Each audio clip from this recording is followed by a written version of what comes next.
Subscribe करें हमारे channel सरबेटे को और देखें नीट एंट्रेंस एग्जामिनेशन के लिए exclusive product and there elimination पर आधारित एमसीक्यू टाइप क्वेश्चंस का सेट नंबर 46 फ्रेंड्स। और आज के वीडियो में हम पुनः देखेंगे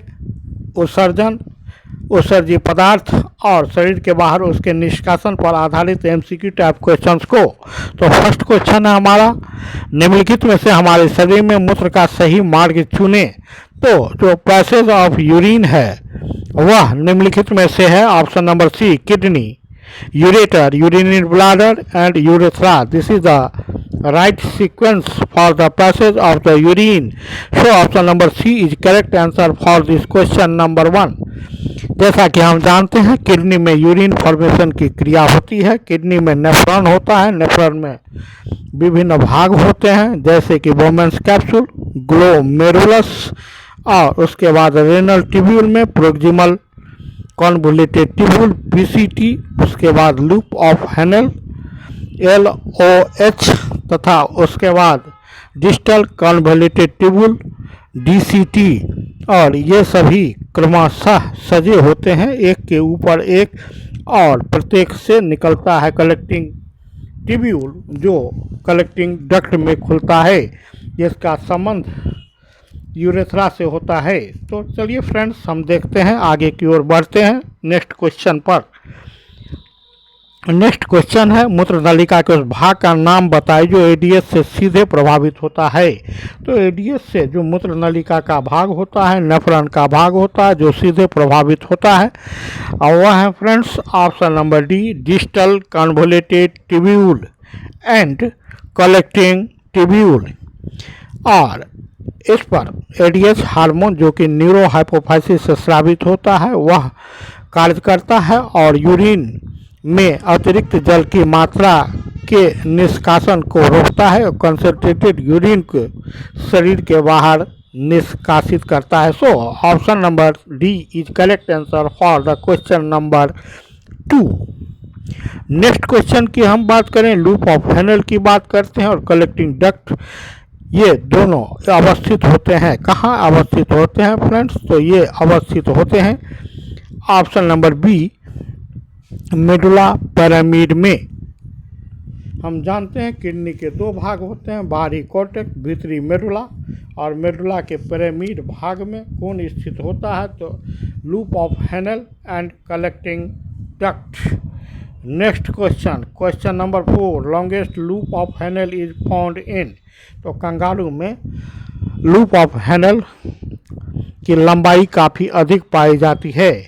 सो option number A is correct answer for the question number 4। Next question number 5 की अगर हम बात करें फ्रेंड्स, तो यहाँ option number C correct answer है। नाइट्रोजन युक्त अवशिष्ट अर्थात नाइट्रोजिनस वेस्ट की प्रकृति और उनका उत्सर्जन निर्भर करता है बड़ी मात्रा में किस पर? तो H2O पर। Next question, question number 6, process take place in PCT, proximal convoluted tubule में कौन सी क्रिया होती है, प्रक्रिया होती है? तो वह प्रक्रिया होती है friends option number C, reabsorption of NaCl। Next question है क्वेश्चन नंबर 7, एंजियोटेंसिनोजेन एक प्रोटीन है जिसका उत्पादन, प्रोडक्शन और स्रावन होता है, किसके द्वारा होता है फ्रेंड्स? तो यहाँ ऑप्शन नंबर डी की बात करें, लीवर के द्वारा होता है। Option number D is correct answer for the question number 7। Next question number 8 की हम बात करते हैं। तो एंजियोटेंसिनोजेन इज सिक्रीटेड बाय, जैसा कि पूर्व के क्वेश्चन में पूछा गया है और उसका आंसर लीवर है, उसी प्रकार यहाँ भी आंसर लीवर हो जाएगा। Option number C correct answer होगा क्वेश्चन नंबर 8 के लिए। Next question number 9, angiotensinogen is converted into angiotensin. तो एंजियोटेंसिनोजेन कन्वर्ट होता है किसमें? एंजियोटेंसिन में, किसके द्वारा होता है फ्रेंड्स? तो यहाँ हम बात करेंगे ऑप्शन नंबर सी, रेनिन की। रेनिन के द्वारा एंजियोटेंसिनोजेन कन्वर्ट होता है एंजियोटेंसिन में। Option number C is correct answer for the question number 9। Next question की अगर हम बात करेंगे friends, question number 10, question number 10 है हमारा, यह एल्डोस्टेरोन को रिलीज करने के लिए एनल कॉर्टेक्स को भी सक्रिय करता है, कौन? तो यहाँ ऑप्शन नंबर ए, एंजियोटेंसिन है फ्रेंड्स, जो कि एल्डोस्टेरोन को रिलीज करने के लिए एड्रेनल कॉर्टेक्स को सक्रिय करता है, जो हमारे शरीर में सोडियम और क्लोरीन के मात्रा को बनाए रखता है। आगे हम बढ़ते हैं क्वेश्चन नंबर 11। कौन सा हार्मोन ग्लोमेरुलस से पुनः अवशोषण की प्रक्रिया को रीअब्जॉर्प्शन की प्रक्रिया को प्रेरित करता है? तो वह हार्मोन है friends option number B, vasopressin या एडीएच एंटी डायरेटिक हार्मोन, जो कि पिट्यूटरी के न्यूरोहाइपोफाइसिस से स्रावित होता है, लेकिन इसका निर्माण होता है हाइपोथैलेमस में। साथ ही एक और हार्मोन का निर्माण होता है ऑक्सीटोसिन। तो याद रखेंगे oxytocin and vasopressin are two hormones which is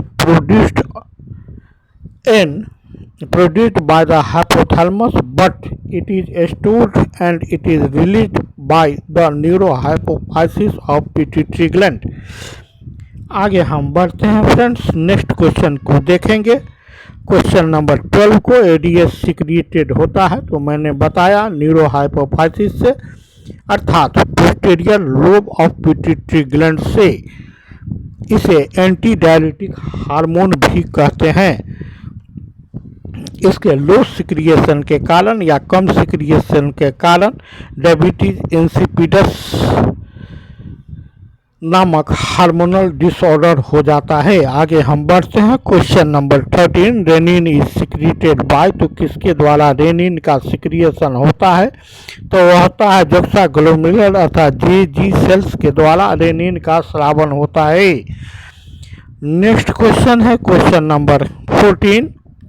secretion of renin from juxtaglomerular cells is due to, किसके कारण इसका स्रावन जुक्सा ग्लोमेरुलर सेल्स से होता है? तो वह स्टिमुलेट करता है फ्रेंड्स ऑप्शन नंबर ए, फॉल ग्लोमेरुलर ब्लड फ्लो और ग्लोमेरुलर ब्लड प्रेशर और GFR, all of the above. Option number D is correct answer for the question number 14। Question number 15 की बात करते हैं।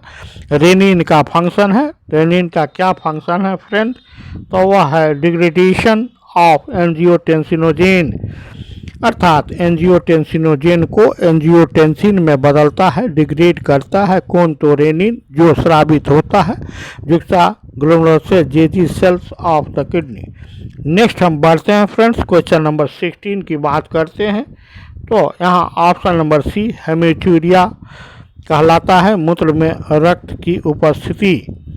Option number C correct answer है question number 16 के लिए। Question number 17 की बात करें, रक्त में अत्यधिक मात्रा में यूरिया की उपस्थिति को कहते हैं यूरेमिया, जैसा कि नाम से ही स्पष्ट है। क्वेश्चन नंबर 17 का option number A correct answer है। Next question, question number 18। Glucose reabsorb होता है ग्लोमेरुलर फिल्ट्रेट से थ्रू, किसके द्वारा होता है फ्रेंड? तो एक्टिव ट्रांसपोर्ट के द्वारा होता है। Option number A is correct answer for the question number 18। Question number 19 की बात करें तो कौन सा हार्मोन इन्फ्लुएंस करता है एक्टिविटी ऑफ द किडनी, गुर्दे की एक्टिविटी को प्रभावित करता है? तो दो हार्मोन है, वैसोप्रेसिन जो न्यूरोहाइपोफाइसिस और पिट्यूटरी ग्लैंड से स्रावित होता है, और दूसरा है एल्डोस्टेरोन जो एड्रेनल ग्लैंड के एड्रेनल कॉर्टेक्स भाग से स्रावित होता है। So option number C is correct answer for the question number 19। गुर्दे की गतिविधि को प्रभावित करने वाला हार्मोन है वैसोप्रेसिन और एडीएच तथा aldosterone of adrenal cortex. Question number 20 की अगर हम बात करें फ्रेंड्स, तो क्वेश्चन नंबर 20 में पूछा गया है Na और Cl गुर्दे में अवशोषित होते हैं। तो यहाँ ऑप्शन नंबर ए है ascending limb of the Henle's loop. Henle's loop में दो लूप लिम्ब होते हैं, एक असेंडिंग और दूसरा डिसेंडिंग लिम्ब। तो असेंडिंग लिम्ब में Na प्लस Cl गुर्दे में अवशोषित होते हैं। क्वेश्चन नंबर 21 और इस वीडियो का लास्ट क्वेश्चन फ्रेंड, यकृत से निकलकर हृदय की ओर जाने वाले रक्त में किसकी सांद्रता अधिक होती है? तो यूरिया की सांद्रता अधिक होती है फ्रेंड्स। क्योंकि यूरिया का निर्माण किस में होता है, तो लीवर में होता है, और लीवर से निकलकर जो रक्त हार्ट में जाएगी तो उसमें क्या होगा, यूरिया का कंसंट्रेशन अधिक होगा। आप इसे भी याद रखेंगे। और इसी के साथ आज का वीडियो हमारा समाप्त हो रहा है, और देखते हैं उपरोक्त क्वेश्चन के आंसर्स को। तो चलिए फ्रेंड्स, मिलते हैं नेक्स्ट टाइम नेक्स्ट वीडियो के साथ। Thanks for watching. Good evening.